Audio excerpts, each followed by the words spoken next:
So now let's dive into something that sits at the heart of design thinking, human-centered design. Picture this. You're in line at the airport. You've got two bags, your boarding pass is on your phone, and the kiosk just froze. The one behind you is juggling a crying toddler and a car seat. Everyone's frustrated. Now pause. What if, instead of designing a faster kiosk, you asked a better question? Human-centered design starts there, with the people, not the product.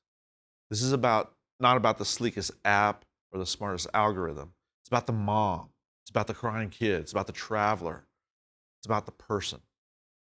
This is about understanding what people really experience and then designing from that place. Human-centered design starts with people. Before we jump into ideas or solutions, we take the time to really understand who we're designing for. What do they really need? How do they move through the world? What do their everyday experiences feel like? It's a creative process, but it's also a human one, and it's grounded in empathy. Good design starts with an understanding of psychology. It also includes culture and behavior. If we don't understand how people think, feel, and interact, we're just guessing. But when we take time to learn, observe, and listen, we can create things, spaces, objects, systems that work on many levels, physically, socially, and emotionally. We're not just asking how something works. We're asking how it feels to the people that use it. Does it make their life easier? Does it meet them where they are? Does it reflect how they think, move, or make decisions? Human-centered design means noticing the small things. The moments of frustration, the awkward workarounds, the parts of an experience people put up with because they have no better option. When we pay close attention to those moments, we can design solutions that respond to real needs. It's not just about what looks good, it's about how people actually use something. Does it make sense without instructions? Human-centered design reduces friction. It lowers the cognitive load so that people don't have to stop and think about how to use something. They can just use it. Good design adapts to people. It feels intuitive. It earns trust. And at its core, it starts with a simple idea.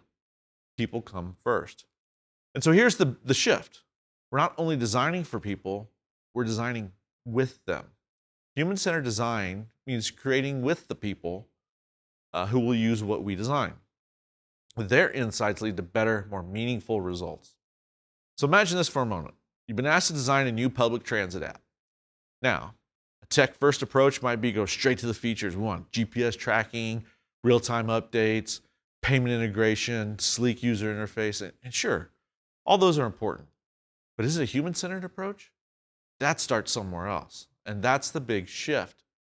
It may sound counterintuitive, and it may feel uncomfortable, but instead of racing to a solution, we need to slow down and listen. We pay attention to how people experience the problem, not just what's broken, but what it's like to live with it. The goal isn't to fix, the goal is to understand. Because when we focus on the solution, we're missing the people it's supposed to serve. But when we focus on the people, the right solutions start to reveal themselves. You'd spend time with commuters, you'd ride the bus, you'd talk to people, you observe how they navigate the system. You might even notice that some riders don't speak English. You might see older adults struggling to tap the tiny buttons on their phone. You might hear people talk about feeling unsafe at certain stops, especially late at night. Then suddenly, your priorities shift. Accessibility becomes more important than the animation on the graphic. Safety features move to the top of the list. You're not just building an app. All of a sudden, you're responding to real people in real context. This is the difference that human-centered design makes. It helps us step outside of our own assumptions. It keeps us focused on who we're designing for and what they need. Because good design isn't just functional or beautiful, it's responsive, it listens, and it serves.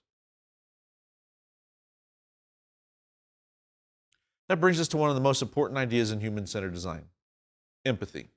Empathy is the ability to understand what someone else is feeling or experiencing. It means stepping into someone else's shoes, seeing the world from their point of view, even if it's different from your own. In design, empathy is not just a nice intention.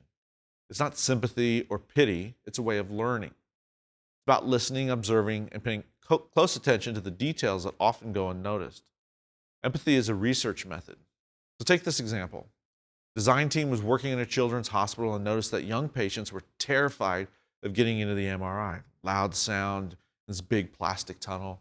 The machines were loud and cold and intimidating. Some of the kids, they were so anxious that they just had to be sedated so they could even just stay calm during the scan. So instead of redesigning the technology, the team focused on the experience. They transformed the rooms into themed adventures, pirate ships, or space stations, or submarines. The MRI machine became part of a story. The staff played along. The kids told her to lie still so the submarine could dive, or stay quiet so the aliens wouldn't hear. The scans didn't change, but the experience did. Anxiety dropped. Fewer sedations were needed, and the children walked away with a sense of play instead of a sense of fear. That's what empathy makes possible.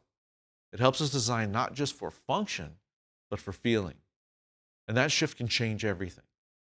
We build empathy by engaging with people, not through assumptions, but through the observation, conversation. We spend time in their environments. We watch what they do, how they do it, where they hesitate, and what they work around. We ask thoughtful questions and listen carefully to the answer. And here's the thing. People won't always tell you what they need directly. But if you're paying attention, they'll show you. So imagine this. You're going to register for classes. I know you've experienced this.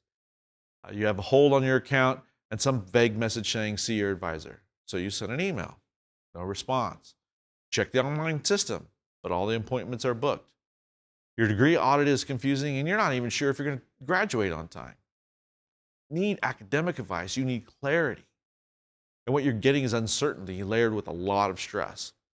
The system wasn't designed to make things difficult, but also wasn't built around how students actually navigate the process.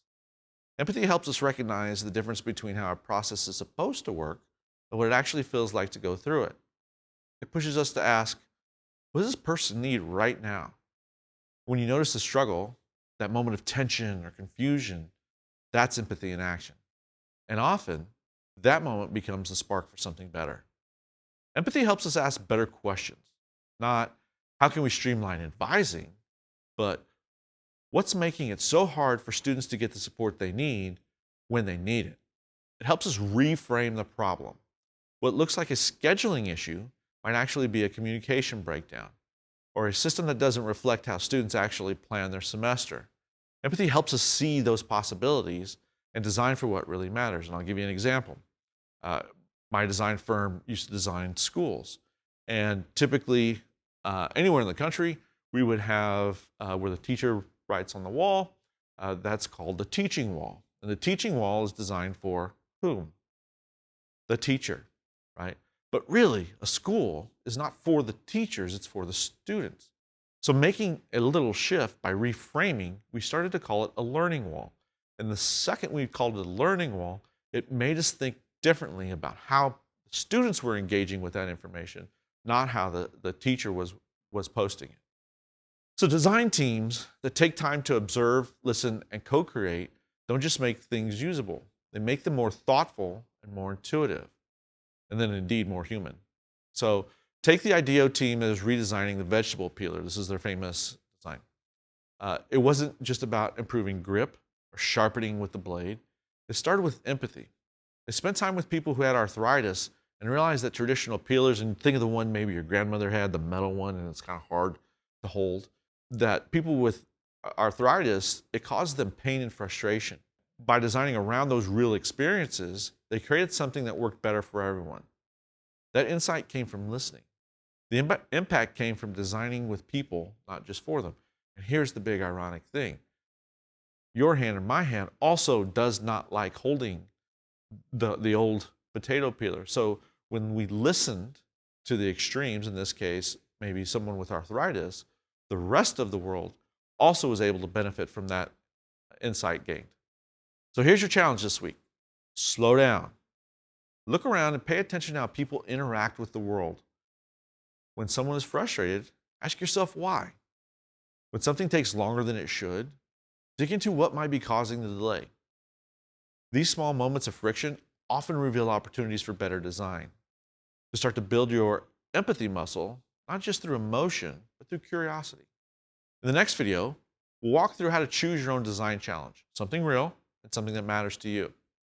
That way, when we explore the tools and skills of design thinking, you have something concrete in mind, a context, something with purpose.